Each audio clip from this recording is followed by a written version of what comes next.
Jadi sekalian bisa simak di depan atau mungkin juga bisa ditampilkan di layar ya kalau memungkinkan. Baik Ibu sekalian, psikosomatik. Ya, psikosomatik itu penyakit dalam rohani manusia yang berdampak kepada psikis manusia.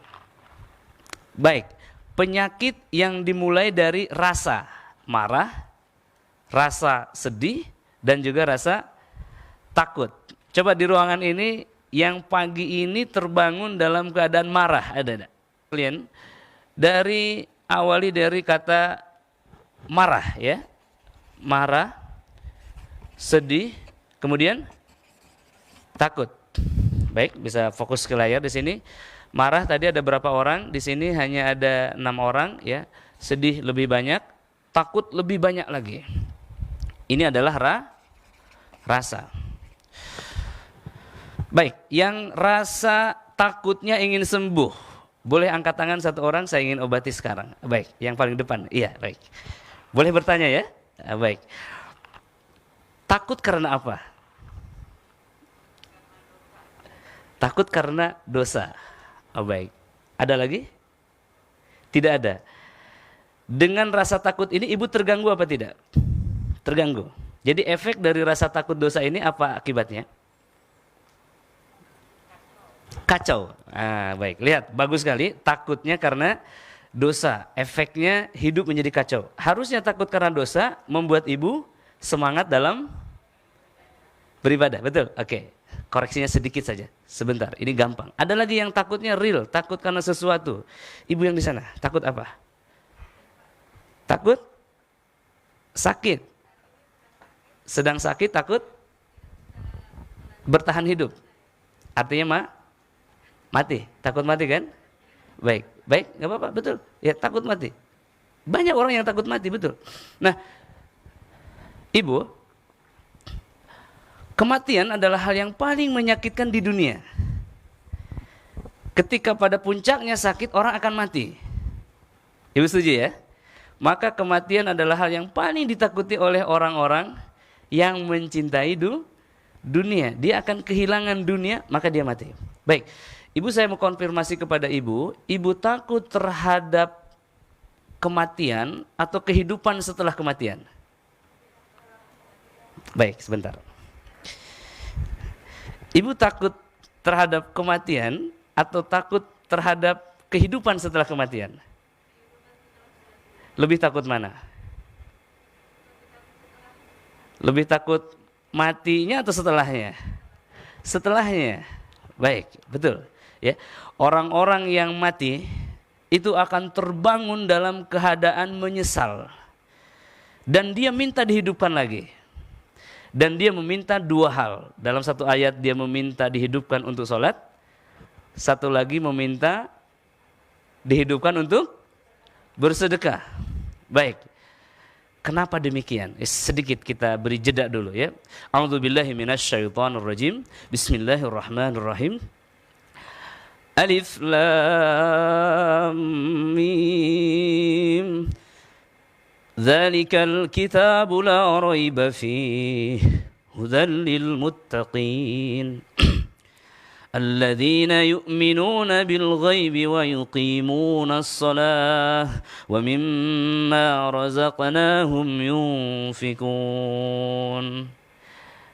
Allah Ta'ala mengatakan Alif Lam Mim, hanya Allah yang tahu artinya.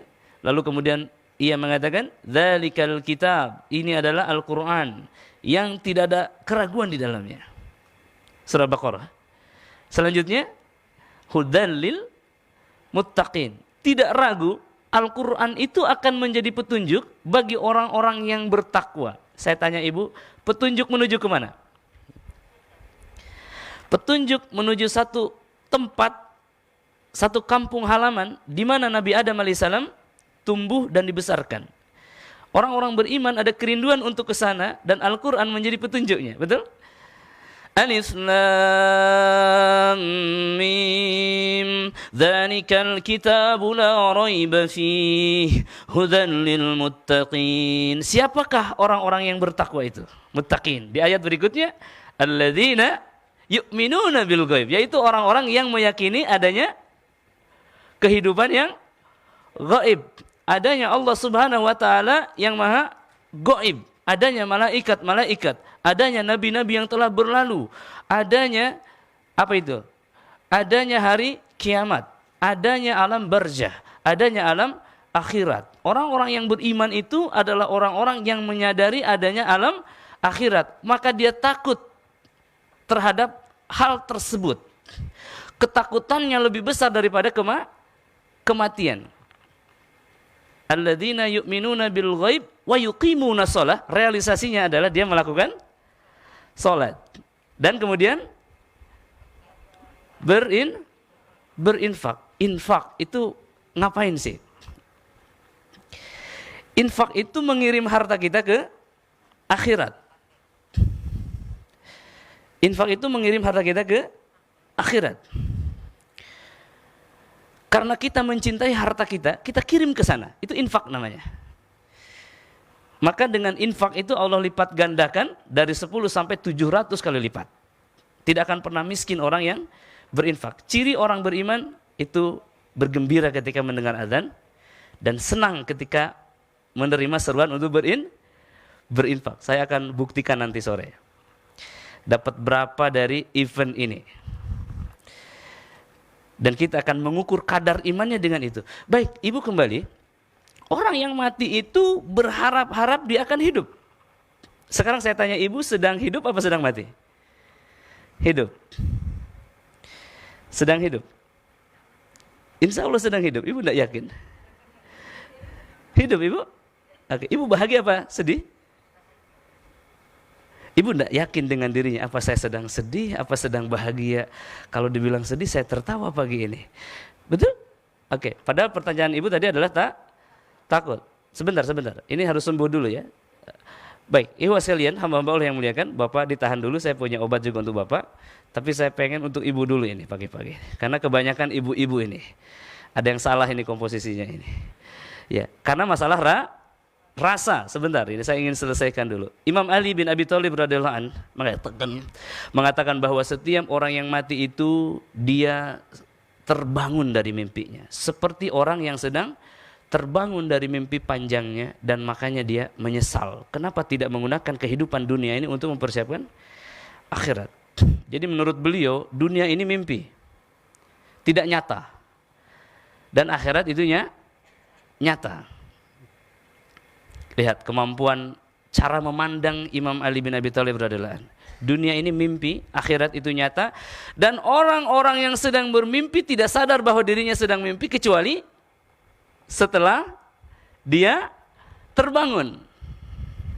Lihat, orang-orang yang sedang bermimpi tidak sadar bahwa dia sedang bermimpi kecuali setelah dia terbangun. Betul apa tidak? Silakan masukkan ke dalam logikanya dulu. Betul apa tidak? Betul, berarti kita tidak sadar dunia ini adalah hayalan, main-main, senda gurau, mimpi belaka, kecuali setelah kita mati. Maka saudaraku sekalian, saudariku sekalian, terkhusus ibu, lebih pantas manakah seorang mukmin itu? Takut mati atau takut setelah mati? Takut setelah kematian. Baik, kalau takut setelah kematian, maka wajib rumusnya ketakutan yang lebih besar akan mengalahkan ketakutan yang lebih kecil. Betul nggak begitu? Oke, saya gambarin dulu nih. Saya dikejar anjing. Ini, mohon maaf ya makhluknya ini. Anjing mengejar saya. Ini, ya. Suaranya besar, anjingnya besar, terus anjingnya anjing gila, anjing edan. Anjing edan itu ada rabiesnya. Saya dikejar, lari apa enggak? Oke, lari, kemudian di depan ada singa.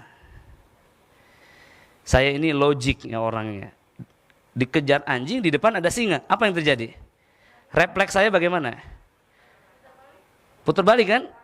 Putar balik ke arah anjing. Refleks anjing bagaimana itu? Dia berlari atau tetap mengejar saya? Lari. Kenapa? Tidak mungkin saling kejar, ya kan? Nanti bertemu dong ya. Dia lari, dikejar saya dikejar singa. Baik, lihat. Ini ketakutan pertama. Ini ketakutan kedua. Lebih besar mana? Lebih takut sama singa apa anjing? singa. Maka apa yang terjadi ketika saya lebih takut sama singa? Ketakutan pertama akan kalah, maka anjing itu dikejar-kejar. Yang tadinya dikejar oleh anjing. Sederhana sekali. Ibu kalau ketakutan terhadap kehidupan setelah kematian itu lebih besar, maka ketakutan terhadap mati akan hilang. Akan sembuh. Kalau ketakutan sembuh, maka kesedihan sembuh, kemarahan juga sembuh. Baik, apa kabar Ibu? Sudah lebih baik? Sudah lebih baik. Beliau sudah mengangguk ya. Yang lain mudah-mudahan paham. Ibu sekalian, sedih, marah, takut adalah rasa. Rasa ini bahasa Indonesia. Bahasa Sundanya raraosan. Ya. Bahasa Inggrisnya ini feel. Anak-anak muda Indonesia menyebutnya feeling, perasaan saya. Pada feeling artinya sedang merasa. Baik, tidak masalah. Feeling ya. Bahasa lain dari rasa adalah rasa, ambisi, betul? Betul enggak? Ambisi. Kata lain dari ambisi apa? Syahwat. Kata lain dari syahwat apa? Yang paling dekat, nafsu. Bahasa Arabnya nafsu adalah nafas. Nafas atau nufus. Pernah mendengar kata itu? Nafas, nufus. Itu artinya nafsu dalam bahasa Indonesia. Syahwat lebih jelasnya, turunannya ambisi, perasaan, ya, rasa, ingin atau willing, ya. Kemudian willingness, keinginan. Baik ya. Ini harus setuju dulu ini. Kalau enggak lanjut kita. Sepakat enggak ini? Sepakat bahwa rasa adalah nafsu. Bahwa nafsu adalah syahwat. Baik, tahukah Anda dalam bahasa Inggrisnya nafs itu adalah soul. Soul, ya. Bahasa Yunaninya adalah seperti ini nulisnya. Diterjemahin bahasa Indonesia namanya psikis. Ada ilmu yang mempelajari masalah psikis atau jiwa disebut psikologis. Ahli pengobatannya disebut psikiater. Betul? Penyakit yang timbul darinya adalah psikosomatis. Hari ini kita bahas, betul? Psikosomatis. Duh, nggak cukup ini. Kemana? Ke belakang. Ya.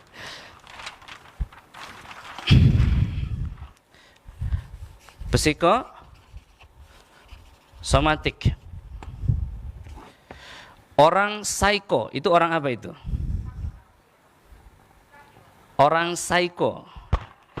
Orang Jakarta pasti paham. Orang yang memiliki penyakit pada jiwanya.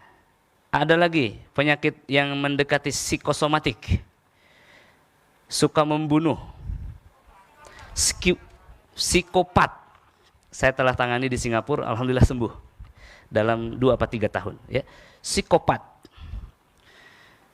Jadi pertemuan pertama di WhatsApp dia bilang, Ustadz, tidak ada satupun peruqyah di Singapura bisa ruqyah saya. Kenapa? Karena ketika peruqyah itu datang, saya sudah berdiri di pintu dengan kursi. Mau saya smackdown dia. Jinnya frontal. Subhanallah, sekalian, ya. Psikopat, ya. Psikosomatik itu apa? Penyakit dari keadaan psikis seseorang yang berdampak kepada tubuhnya. Baik, kalau seseorang sedang tidak baik perasaannya, misalkan cemas, ya, atau grogi, apa yang terjadi pertama kali? Ya, apa yang terjadi? Berdebar. Ada seorang jomblo di sini. Sudah nikah semuanya? Ya. Seorang jomblo ketemu calon mertuanya. Kira-kira gimana perasaannya? Atau Bapak masih ingat nggak pengalaman di masa silam, Pak? Ya, bagaimana perasaannya? Berdebar. Ketika berdebar-debar, apa yang terjadi? Kemudian Mules, betul? Betul nggak sih?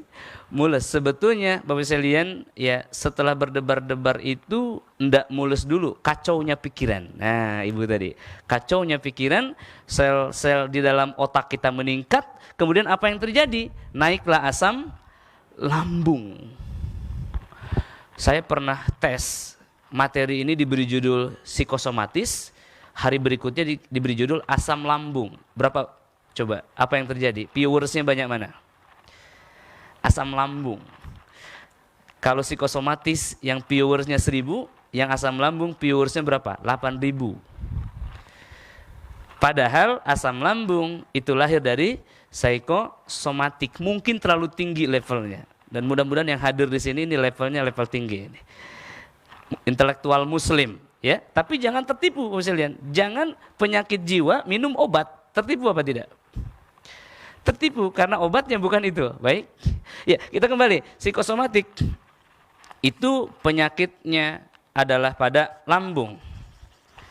Jadi asam lambung yang timbul daripada pikiran, ya, pada kepala, kemudian dimulai daripada jantung. Masalah jantung, asam lambung, dan kemudian di kepala. Kalau di kepala ini lebih jelasnya vertigo, ya. Oke, vertigo. Sekarang begini. Saya ingin pastikan bahwa Anda berada pada tempat yang tepat. Angkat tangan yang sakit lambung. Ahlan wa sahlan. Ya, sakit lambung. Ahlan wa sahlan. Yang sakit kepala, sering pusing, migrain, vertigo. Ahlan wa sahlan. Oke. Yang sakit jantung. 1, 2, 3. Sebentar. Sakit jantung adalah penyakit orang-orang elit. Jadi ini penyakit keren, ya, dia selection. Tetapi banyak orang yang tidak sadar bahwa dirinya sebenarnya sebentar lagi sakit jantung. Kapan? Ketika software jantung itu sakit, sebentar lagi hardware-nya sakit. Apa software-nya? Rasa. Oke, untuk mengeceknya sederhana. Coba sebentar, jangan angkat tangan dulu ya. Di ruangan ini yang suka mulai lupa-lupa, sebentar ya, lupa-lupa, kemudian ada masalah emosi, sensitif, cepat marah, kalau marah tidak terkontrol, baik, cepat marah, cepat ramah lagi, begitu, nah, berubah-ubah, ya baik. Kemudian berikutnya, ikhwan sekalian, ya, berikutnya adalah lupa rakaat sholat, itu saja. Coba katakan. Iya kan, banyak yang nggak sadar kan? Oke, baik, cukup, alhamdulillah. Sudah sadar sekarang? Baik, sebentar ya. Penyakit-penyakit tadi timbul dari mana? Dari rasa. Naik sekitar 15 menit lagi saya akan konfirmasi lagi, ya, Bapak Ibu sekalian. Tetapi Anda saat ini sudah menyadari bahwa Anda, Bapak Ibu sekalian, ada pada tempat yang tepat. Dan penyakit Anda yang tadi angkat tangan, insya Allah akan sembuh total. Tanpa beli produk kami. Tanpa beli produk kami, Pak. Tanpa, ya. Bahkan tanpa bayar tiket. Gimana caranya? Nonton live streaming ini sampai selesai. Biiznillah, boleh kejar-kejar saya sampai mana saja. Ustaz, sudah 2 tahun saya belum sembuh asam lambung. Pasti saya bilang keterlaluan ini. 2 tahun belum sembuh. Kita berikan tools yang sempurna biiznillah untuk mengobati penyakit-penyakit ini. Siap tidak? Siap nggak? Jadi apa kabar pagi ini? Alhamdulillah. Kita lanjutkan ya. Kita lanjutkan. Lalu obatnya apa, Ustaz? Perhatikan di sini agar kita ingat kembali psikosomatik tadi, ya, akan diawali dari sakitnya perasaan, lalu hardware-nya jantung kita berdebar-debar, panas, overheating, kemudian pikiran kacau, kemudian dari pikiran yang kacau ini akan menimbulkan asam lambung, luka lambung akan menimbulkan sakit pada kepala yang disebut vertigo. Pertanyaan, obatnya yang terbaik mengobati lambungnya atau sumber penyakitnya? Mengobati kepalanya atau sumber penyakitnya? Mengobati jantungnya yang mahal, yang elit tadi, atau sumber penyakitnya? Sumber penyakitnya apa? Rasa, rasa, rarausan, perasaan, feeling, willing, ambition, syahwat, nafsu, nafs, soul, psikis, psikosomatik. Berarti yang diobati apa Ustadz? Rasanya yang diobati. Baik, ibu yang tadi perasaan takut matinya sudah hilang. Perasaan ibu lebih nyaman atau lebih tidak enak? Lebih nyaman, betul? Alhamdulillah. Ya, ikhwas sekalian, ini poin kedua. Ketika seseorang itu sering marah, yang mana rata-rata di ruangan ini demikian, maka penyakit yang akan timbul adalah diabetes. Diabetes ya, pada usia 40 nanti ke atasnya. Baik. Kalau seseorang itu sering sedih, maka penyakit yang akan muncul adalah autoimun. Lemahnya imun sistem tubuh, mudah sakit, sering asup angin kata orang Jawa Barat. Ya, hareeng, ya kan? Geringan, ya, sakit-sakitan, ya. Baik. Kemudian ketika seseorang sering takut, penyakitnya pada apa yang muncul hamba Allah? Pada lemahnya jantung seseorang sampai pada kondisi zero dia akan pingsan. Sering pingsan-pingsan. Baik, ketika penyakit marah, sedih dan takut ini muncul, maka penyakit yang akan muncul adalah CA atau kanker. Orang yang kanker stadium 2, stadium 1, stadium 3 awal itu bisa sembuh dalam durasi waktu yang tidak kurang dari 3 jam. 2 jam ngobrol, setengah jam terapi, setengah jam nasihat. Kanker. Bapak sekalian. Kenapa? Karena ketika takutnya sembuh, sedihnya sembuh, marahnya sembuh, maka akar masalahnya telah sembuh, akar kankernya terputus jaringannya, sembuh total, sembuh di tempat. Apalagi kalau kita memiliki obat-obat untuknya, ya, untuk menghilangkan sakitnya. Tapi akarnya akan sembuh ketika diobati rasanya. Baik, ada saudara yang punya penyakit kanker enggak? Nah, ada ya, nanti dikabarkan, simak video ini sampai selesai insyaallah biidznillahi taala. Ya ikhwas sekalian, ini adalah tentang perasaan.